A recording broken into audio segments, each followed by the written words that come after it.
Sean bienvenidos, queridos directores y queridos padres de familia, también queridos maestros y todos los que estén participando de este curso de liderazgo del Ministerio del Niño de la División Sudamericana. Vamos a tratar de un tema bastante importante, los niños sólidos como la roca.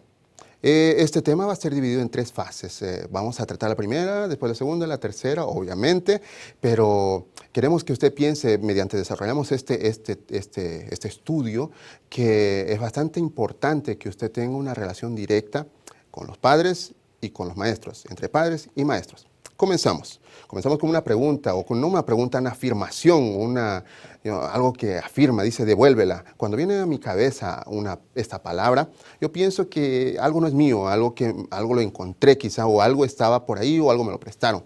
Devolver. Tengan eso en su cabeza para poder continuar y escuchar o leer esta frase. Vamos a leer esta frase. George Barna dice, virtualmente hemos perdido a una generación. No podemos darnos el lujo de perder otra. Perder esta generación.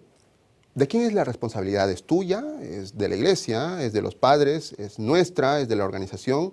¿Del pastor? ¿De quién es la responsabilidad? Vamos a identificar de quién es la responsabilidad buscando en Efesios 6:4, por favor, leamos. Y vosotros, padres, no provoquéis la ira a vuestros hijos, sino criadlos en disciplina y amonestación en el Señor. Es bastante importante que veamos, a veces que algunos padres podríamos decir que esto se está refiriendo a los papás, porque dice padres, pero no. En el contexto bíblico, como en Efesios, o en los capítulos anteriores, del 5, en el capítulo 5, versículo 22 y 25, se trata de las esposas y los esposos. En el capítulo 6 habla de los hijos y los padres. En el capítulo 6, el versículo 5 y 9, habla de los siervos y de los amos. Son las relaciones humanas más básicas, es el contexto total. Este versículo se refiere particularmente a los papás, o sea, papá y mamá, que no, como dice, los padres no provoquéis ira a vuestros hijos. Aquellos que provocamos la ira en nuestros hijos nos convertimos indiscutiblemente en violadores de esta orden y de ese mandato divino que Dios colocó, que nos dijo a través de su palabra, de la Biblia. ¿A usted le gustaría ser un violador de esto? Yo creo que no. En este versículo nos habla de una manera imperativa, nos dice criadlos.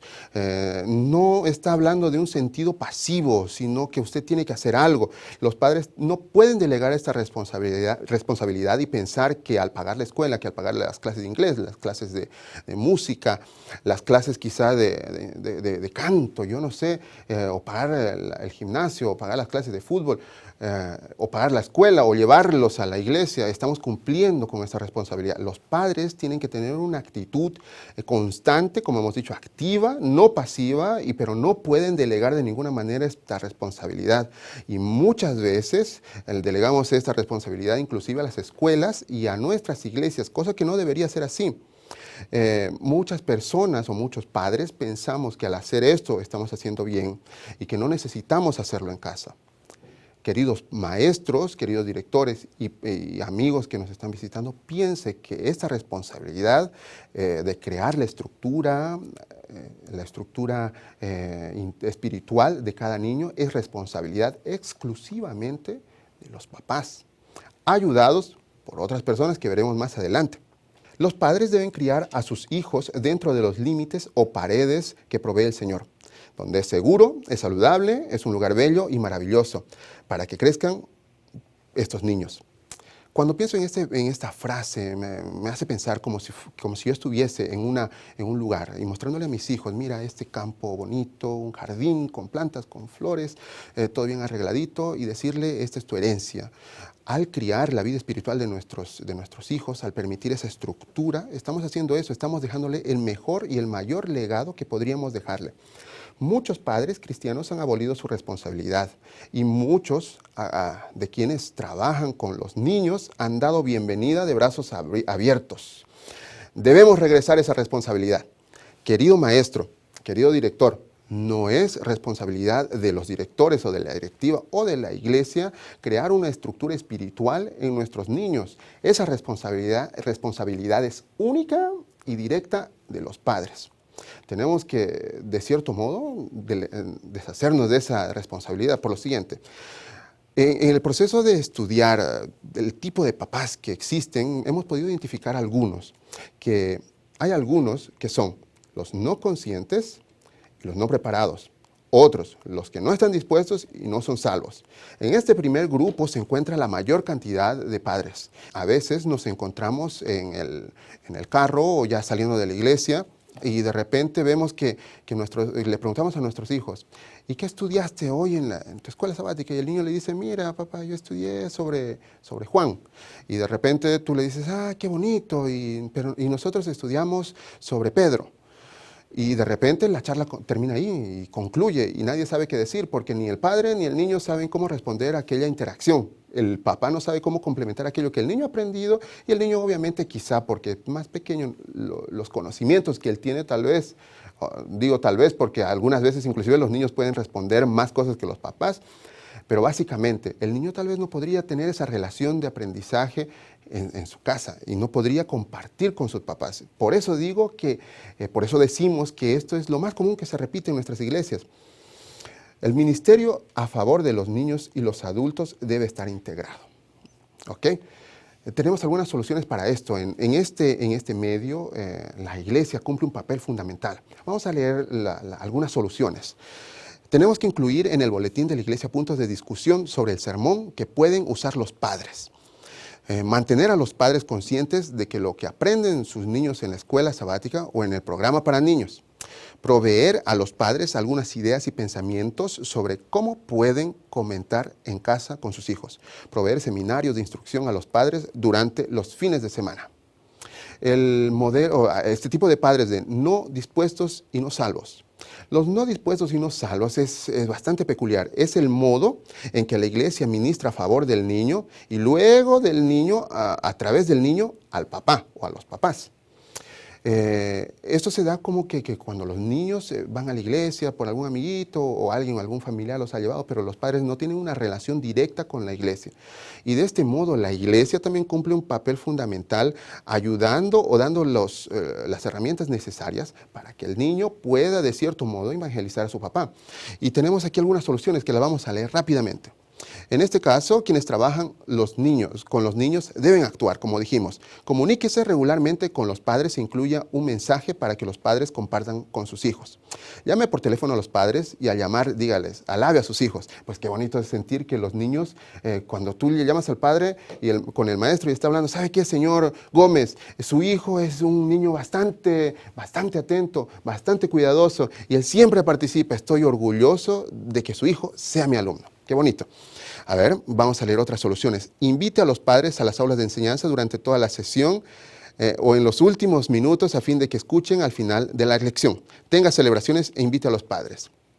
Salvos y dispuestos. Salvos y dispuestos es la última parte. Es el modelo ideal que nosotros hemos colocado así. La iglesia equipa a los padres y los padres trabajan a favor de los niños. En este modelo los padres son los guías de instrucción espiritual de los niños y de la iglesia ministra y la iglesia ministra a los niños a través de los padres. Debemos identificar algunas cosas en esto, analizando un poco los versículos que hemos estudiado. Tenemos que invertir tiempo para instruir a los hijos, que tiene que ser un plan regular, que se tiene que usar un plan de una devoción familiar.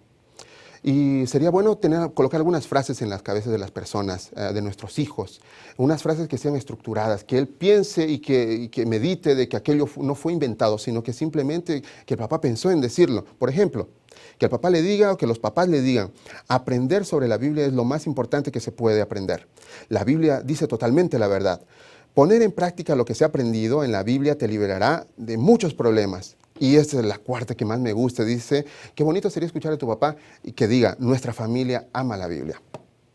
Tenemos que tomar tiempo para evaluar regularmente el desarrollo espiritual de nuestros hijos y no simplemente pensar de que nuestro análisis personal sea lo suficiente o necesario. Es bueno que nuestros maestros sean como que nuestros colaboradores y que nos digan, ok, su hijo tal vez está fallando en esto, le falta aquello.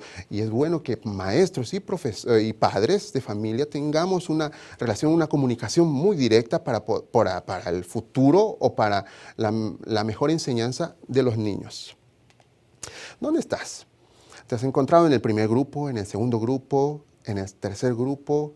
A mí me gustaría que estemos todos en el tercero. Recordando las palabras que comenzamos de George Barna, que decía: virtualmente hemos perdido una generación, no podemos darnos el lujo de perder otra. No olvidemos, querido amigo, que estamos hablando de vidas y de la vida eterna, no simplemente de esta vida. Estamos hablando no del futuro, sino del presente espiritual de seres bastante importantes, y realmente no podemos darnos el lujo de perder esta generación. Tenemos que agarrar nuestra responsabilidad, de cierto modo, como padres y como maestros, que si hemos agarrado esa responsabilidad, tener la suficiente inteligencia de poder devolver esa responsabilidad a los padres. Piense, no es posible cambiar la tendencia a través del ministerio infantil. Si no tenemos éxito en hacer que participe el hogar, perderemos otra generación. Perderemos otra generación. Recuerde eso. Si no tenemos la suficiente inteligencia de devolver esta responsabilidad, definitivamente perderemos esta generación. Módulo 2. Es cuestión de tiempo. Vamos a suponer que el tiempo no ha pasado, que todavía eres un padre y una madre joven. ¿Qué podrías hacer hoy para que puedas desarrollar en la vida de tu hijo, que te gustaría ver en tu hijo en el futuro como prioridad? Quiero que busquemos en nuestras Biblias Deuteronomio 6, 4, 7. Los que tenemos un poco más de tiempo, estudiemos todo el contexto de este Deuteronomios, que podremos entender un poco más el desarrollo de esta fase. Ok, dice: y amarás a Jehová tu Dios con todo tu corazón y toda tu alma y con todas tus fuerzas. Este pasaje es el Shema. El Shema, que es como si fuese la estructura teológica o una parte central del dogma de los judíos, así como lo es para los cristianos, Juan 3:16. Este versículo está dirigido exclusivamente a los padres. Y en el desarrollo de este versículo podemos notar partes muy importantes. Dice, por ejemplo, vamos a leer en Deuteronomio 6:6, dice: y estas palabras que te mando hoy estarán sobre tu corazón. ¿Cuál es la idea de esta fase? La idea de esta fase es demostrarte, querido amigo, querido padre, querido director, maestro, que simplemente no significa que tú cambies la actitud o la manera de ser de tu hijo, sino que veas la inclinación de su corazón, como lo dice en Deuteronomio 6:6. Tienes que ver cuáles son los deseos, cuál va a ser la manera en que va a guiar las inclinaciones tu niño. ¿Ok? Vamos hacia adelante. El objetivo es la convicción profunda y la prioridad por encima de todo lo demás. El desarrollo del corazón, el alma y fuerza del niño, y otras palabras, todo el ser del niño y el desarrollo del niño, tanto su corazón como su alma, su energía, deben estar dirigidos hacia Dios. Qué importante esto. ¿Cuál es el ambiente ideal para una vida familiar o para el desenvolvimiento, para el crecimiento de nuestro niño en su vida espiritual? ¿Cuál es la parte ideal? En Deuteronomio 6:7 nos dice: repetirás a tus hijos. Esto nos demuestra que tiene que haber una repetición. Les quería hacer una pregunta. ¿Qué tipo de ambiente familiar podría conducir a esta enseñanza como prioridad? ¿Qué tipo de ambiente familiar podría conducir para que nuestros hijos tengan esta enseñanza espiritual como prioridad? Primero, padres con un buen enfoque claro, que los padres no tengan como que distracciones, que sepan lo que están haciendo. ¿Y cuál es lo que tienen que hacer? Es guiar a sus hijos, instruir al niño en su camino, como nos dice en la Biblia. Tenemos que tener objetivos espirituales. Padres, vean eso. Padres también, programas estructurados. No simplemente tienen que haber cosas a la carrera o cosas improvisadas. Si bien algunas cosas tienen que ser improvisadas, de hecho, muchas cosas tienen que estar bien estructuradas en el desarrollo espiritual de la vida de nuestros pequeños. También tenemos que dar prioridad a nuestro tiempo, prioridades en el tiempo. Yo sé que muchos padres de familia, muchas madres de familia, quizá por el trabajo y el día a día, no tenemos tiempo, pero tenemos que dedicar un tiempo específico para la educación y la estructuración de la vida espiritual de nuestros hijos. Cuando los padres les enseñan a sus hijos la palabra de Dios, obtienen muchos beneficios. ¿Qué beneficios recibimos a través de todo esto? Podemos ver que nuestros hijos tal vez disminuyan grandemente la posibilidad de que los mismos se vayan por caminos quizás un poco desventurados, peligrosos, o quizás sean unos hombres con un futuro triste, ¿verdad? Y también aumentamos, esto es un poco gracioso, pero aumentamos la posibilidad de que nuestros nietos pues vayan hacia el cielo, ¿no creen? creando unos buenos hijos, que en el futuro serán padres, hacemos indirectamente que nuestros nietos tengan una visión del cielo un poco más cercana y un poco más firme. Vamos a mirar un poco con detalle estos versículos. Dice, en Deuteronomio 6:7 dice que tenemos que instruir a nuestros hijos y enseñarlos cuando estén en casa. Miren lo siguiente, cuando estén en casa me suena como algo planificado, como algo estructurado, como si estuviera transmitiendo un contenido que yo he pensado. Les doy unos ejemplos. Imagínese usted conversando con su hijo lo siguiente o preguntándole a su hijo lo siguiente. ¿Qué te ocurrió hoy que te recordó a Dios? ¿Qué viste hoy que te recordó que todas las personas somos pecadores y necesitamos a Jesús? Otra pregunta que tú le podrías hacer a tu hijo, mira, ¿qué escuchaste o viste que no está de acuerdo con la verdad de la Biblia? Y miren esta que es bastante bonita. ¿Qué parte de la creación de Dios gozaste más hoy? Esas preguntas nos demuestran que el padre en la instrucción del niño, como instruirlo en tu casa, dice, ¿no? Cuando estés en tu casa, que la enseñanza o las preguntas o la charla, la interacción que tengas con tus hijos tendría que ser planificada, no simplemente un por si acaso, le voy a hablar una historia bonita. Obviamente la Biblia tiene historias muy bonitas, pero no solamente son historias bonitas, ¿ok? La segunda parte dice que cuando vayas por el camino. Esta frase me suena como que un poco más improvisado.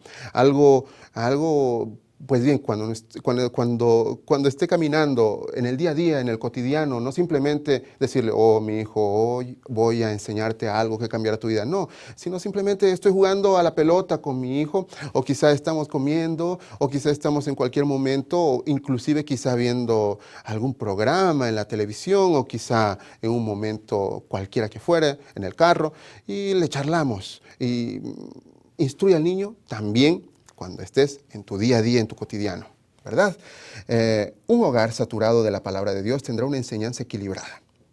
Pero no olvidemos lo siguiente, que si nosotros simplemente estudiamos o instruimos a nuestros hijos en nuestro hogar, pero no lo hacemos práctico en el camino, sería esto un poco como una ortodoxia hueca, ¿verdad?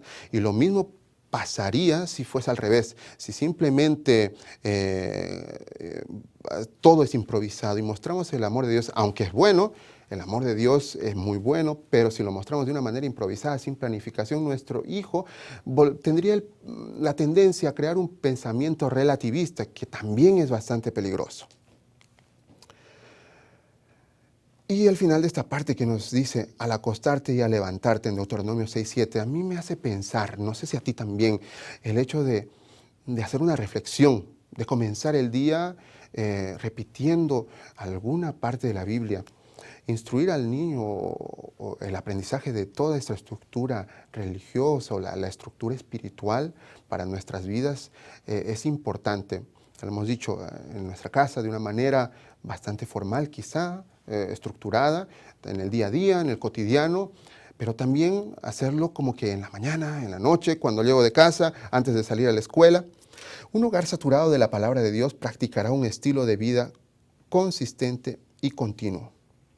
Otra parte dice, las atarás a tu mano. En Deuteronomio 6:8 dice, las atarás en tu mano por señal y las tendrás entre tus ojos como una marca y en tu frente. Al leer esto lo veo como una meditación constante, un pensamiento constante. Cuando hay una historia que dice que tenían una costumbre de amarrar unos cuadraditos hechos de madera con pedacitos de escritos de la Biblia y las amarraban en su frente y también las ponían en sus pulseras. Nos hace pensar de que es una manera de que tú estés meditando constantemente en la palabra de Dios, que también las tengas en tus actitudes y que sea una cosa de reflexión, de que otros lo vean y que tú lo veas en tus actos, ¿no? En Deuteronomio 6:9 también dice, las escribirás en los postes de tu casa y en las puertas. Es importante que nuestra casa recuerde cosas que tengan que ver con la Biblia, por así decirlo, o recordar del amor de Dios. No sirve de nada que amoblemos nuestra casa y coloquemos tecnología y todo lo que podamos comprar sin que nuestra casa misma nos recuerde que nosotros estamos preparando y nos estamos preocupando por la estructura espiritual de futuros hombres y de actuales seres bastante valiosos para el cielo y obviamente para nosotros, nuestros hijos. Recordemos, tenemos que crear un ambiente donde sea favorable el hecho de poder meditar en la palabra de Dios. ¿Ok? Al memorizar la palabra de Dios podemos... Vamos a leer eso. Hablar acerca de la palabra de Dios, tener las escrituras constantemente ante nuestros ojos, meditar en la palabra de Dios antes de quedarnos dormidos y levantados, confiar en Dios en tiempos de desánimo y dificultades. Un hogar saturado de la palabra de Dios valorará los disipadores de memoria. Es valioso memorizar y recitar la palabra de Dios. Debemos también repasar a fin de que haya retención a largo plazo y obediencia. Qué importante que nosotros podamos pensar no simplemente en dar una estructura tecnológica a nuestros hijos, porque es evidente que ahora nuestros niños tienen tecnología, tienen celulares y tienen tablets y tienen computadoras, pero nosotros tal vez con eso estamos provocando que nuestros niños tengan más distracciones. No estoy diciendo que sea malo, es bueno, pero tenemos que tener nosotros el dominio sobre aquello. Piensen en eso, querido padre. Y continuamos con la siguiente fase, nuestra tercera fase, que es 5 panes y 2 peces. ¿Quiénes se recuerdan de esta historia? Si recordamos un poco, es la alimentación de los 5,000. Recuerdo que, vamos a hablar rapidito, un apóstol viene con un niño tiene unos cuantos panes y unos cuantos peces, y resulta que Jesús tenía que alimentar la multitud, y a mí me sorprende la actitud que tenía el discípulo, este muchacho adolescente, ya sea niño o cualquiera la edad que pudiera tener este niño, estaba dispuesto.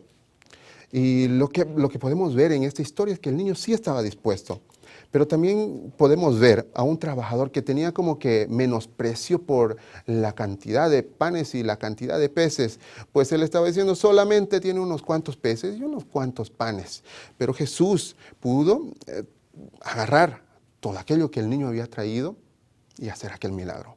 ¿No podríamos nosotros tener el conocimiento de esta historia que está registrada en la Biblia si es que no hubiera pasado, por así decir, el niño siendo dispuesto para dar algo, el adulto dándole la oportunidad y obviamente Dios haciendo lo que Él sabe hacer mejor, hacer milagros? ¿Pueden prestar servicio los niños? Una pregunta bastante interesante. Claro que sí. Por supuesto, en Proverbios 20:11 nos dice, aún el niño se da a conocer por sus acciones y si lo que hace es limpio y recto. Yo sé que muchos de ustedes, amigos, profesores y padres, recordaremos en la historia de la Biblia. No tenemos el tiempo para analizar una historia por una, pero seguramente recordaremos un José, seguramente recordaremos un Samuel, recordaremos a la niña cautiva en la historia de Naamán, también a Daniel, a David, a Josías, que durante su adolescencia, su niñez, o ya sea, demostraron una firmeza espiritual. De ninguna manera podemos pensar que el hecho de poder actuar de una manera diligente o de una manera que traspase tal vez las edades o que sea de conversión para multitudes, esté delegada simplemente a los adultos. En la Biblia se nos ha mostrado que también los niños y los adolescentes, los pequeños, nuestros hijos, podrían tener la misma particularidad o la misma actitud delante de situaciones diversas si es que nosotros como padres o como maestros les diéramos el apoyo, y no solo el apoyo, también la dirección para poder desarrollarse. Dice que el 20% de los adultos, quizá usted lo ha escuchado, el 20% de los adultos solo prestan sus servicios en la iglesia. Si le pidieran que niños de 10 años prestaran sus servicios, ¿cuántos de ellos ustedes creen que participarían? Si ustedes les dieran la oportunidad en tu iglesia, ¿cuánto de porcentaje ustedes creyeran que estarían dispuestos a participar? Cada iglesia debe examinar los elementos de su ministerio del niño. Voy a leerles algunos puntos bastante importantes. Si administramos bien la rueda del ministerio, se verá más o menos así. Primero, la educación, la escuela sabática, los clubes de estudio de la Biblia, evangelización, escuela bíblica de vacaciones, clubes de estudios de la Biblia, en adoración, servicio de adoración infantil, semana de oración, escuela sabática. En el servicio, programas de entrenamiento para los niños, manos serviciales en la comunidad, etcétera. Ese sería más o menos el esquema perfecto que tendría que tener en nuestra iglesia. No descuidar esos puntos. El Evangelio es el centro de un programa equilibrado que enfatice la educación. Tenemos que ver, ¿no?, que el Evangelio, vamos a repetir de nuevo, el Evangelio es el centro de un programa equilibrado que enfatice educación primero, compañerismo, adoración y servicio. Beneficios de hacer participar a los niños en el servicio.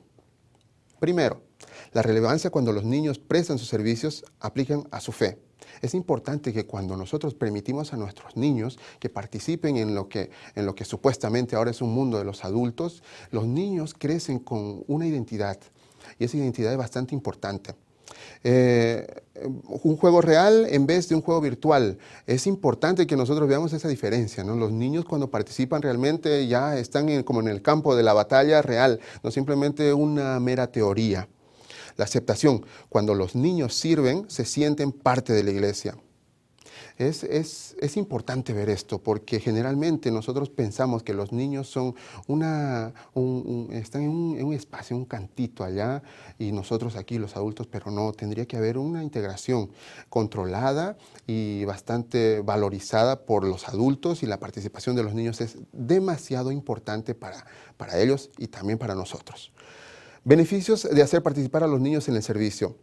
Tenemos que estar preocupados en que los tengamos como parte de la iglesia y no tenerlos como que si ellos estuvieran aparte de la iglesia, ya lo hemos dicho. Tenemos que motivarlos a impactar en vez de distraerlos. Es muy importante que no simplemente pensamos en hacer a los niños que se callen dándoles alguna cosa. Tenemos que buscar la manera de integrar y de participar y no simplemente darles un momento de ocio o tal vez de distracción a nuestros pequeños. Mucho apetito en vez de poco apetito. La permanencia, dice, cuando los niños prestan sus servicios es menos probable que abandonen la fe. Creer en vez de abandonar la fe. Aquí se refiere un poco sobre el apetito, el deseo de consumir un poco más de la palabra de Dios. Si nosotros involucramos a nuestros pequeños en las actividades del crecimiento de la iglesia, obviamente ellos crecerán con un espíritu de querer consumir más de aquello. Y esto también provocará una fortaleza. Cuando los niños prestan sus servicios junto con su familia, se fortalece la unidad familiar. Pues bien, conexión en vez de conflicto. Hay algunos frutos. Dios usa con frecuencia a los niños para llegar a sus padres. Lo que decíamos en la anterior fase, a veces por medio de los niños llegamos a nuestros padres. Pongo como ejemplo lo siguiente, imagínese un grupo de niños que están cantando, un coro de niños cantando, y los adultos van pasando y recibiendo el mensaje, el llamado y aceptando el llamado. Qué bonito sería que nosotros trabajemos con nuestros niños y decirles, ¿sabes qué? En cuanto los adultos pasan, tú tienes que orar por tu papá, o tienes que orar por tu tío, o tienes que orar por aquel adulto a quien tú quieres que venga a los pies de Jesús y mostrar que ese momento tan importante sea relevante y trascendental y darle la jerarquía a ese instante que nosotros transmitiremos hacia los niños, porque de ninguna manera serviría que nosotros simplemente digamos, oh, tienes que orar por tus amigos, oh, tienes que invitar a tus amigos, oh, tienes que traer a tus amiguitos de la escuela. No, nosotros tenemos que darle el valor, buscar en las situaciones específicas de nuestras reuniones, como este caso, en el caso de un llamado que es un momento tan solemne, tan bonito, después de que los niños están cantando, dejarles la indicación, tú podrías estar orando por tal persona. Qué bonito, ¿verdad? Tenemos que tener precauciones. Hay un peligro bastante vivo en esto, porque a veces los niños pueden quedar confundidos que esta actitud tendría que ser para salvar, o sea, para conseguir la salvación, y simplemente no es así. Esta actitud significa que tienen que tomar una parte activa en este momento tan especial para poder llevar personas a los pies de Cristo. Esto es servicio, no simplemente intentar conseguir algo. El servicio debe comenzar con la instrucción y la capacitación no es cuestión de decirles que inviten amigos, hay que capacitarlos. Queridos padres, y amigos y directores, profesores, miren estos pasos que les voy a dar para que sea más o menos el proceso que ustedes podrían seguir con sus pequeños. Leamos. Yo lo hago, ¿ok? Primer paso. El segundo paso, yo lo hago, tú me observas. El tercer paso, lo hacemos juntos. El siguiente paso, hazlo tú y yo observo. Y luego el otro paso, hazlo tú solo. Y luego hazlo tú y alguien más te observa. Obviamente ese otro alguien puede ser Dios, que está observándote, que está pendiente de ti. Es un proceso del ciclo del discipulado que podríamos practicar. El servicio no debe ser solo exhibir el talento natural. Es evidente que cuando nosotros vemos a un muchacho, una niña, un niño que se destaca por hacer esto o aquello, nos vemos medio que inclinados a querer darle más prioridad, darle la relevancia a él, que participe él, pero tenemos que preocuparnos, amigos, y recordar que Dios da talento a aquellos que lo buscan. ¿Y cómo vamos a colocar esa cosita en el corazón de nuestros niños si no les damos la oportunidad para que ellos sientan y que digan, yo puedo hacer aquello? Señor, ayúdame a hacer aquello. Si nosotros no, solo le damos la prioridad a los niños que están capacitados, por así decir, que tienen la habilidad de hacer alguna cosa, estaríamos anulando y tal vez impidiendo que nuestros niños tengan dones que Dios les daría exclusivamente para evangelizar a ellos. Qué peligroso. Pensemos en lo siguiente. La mitad de los estudiantes del último año de secundaria que asisten regularmente a la iglesia abandonan a la iglesia durante los años de universidad. ¿Por qué? Es bien gracioso porque parecería que estuviesen en una jaula, que, ok, están en la iglesia, están con sus papás, pero luego tal vez tienen que ir a la universidad, conocen este medio, conocen aquello y de repente salen de la iglesia. ¿Con cuánta frecuencia nosotros tomamos en cuenta a nuestros niños de 15 años en los programas? ¿No crees que haría diferencia si tú tomaras niños en cuenta, los niños tal vez de 10 años? No simplemente delegando responsabilidad, sino también instruyéndolo. Qué importante. Los niños están dispuestos a servir. ¿Será que usted, como Andrés, que piensa que los niños no tienen mucho que ofrecer? Sería muy triste si llegamos a ese punto. ¿O será como Jesús, que tomó lo que el niño tenía para ofrecer y lo usará a los niños para cumplir los propósitos de Dios? Los dejará prestar su servicio. Qué importante. ¿Qué estamos haciendo, queridos jóvenes, líderes? ¿Qué estamos haciendo? Padres, directores, estamos promoviendo a nuestros niños. Queremos tener niños firmes como rocas. Piénselo. Yo creo que tenemos que asumir la responsabilidad, la responsabilidad de que estamos tal vez jugándonos la eternidad de seres humanos. No los tome por menos, son muy importantes. No se olvide que usted un día fue niño y que quizá usted está aquí con el interés de escuchar un poco más de la palabra de Dios porque alguien le dio un espacio especial. Y recuerde que este trabajo de volverte firme como una roca depende de ti. Los niños son muy importantes. Gracias.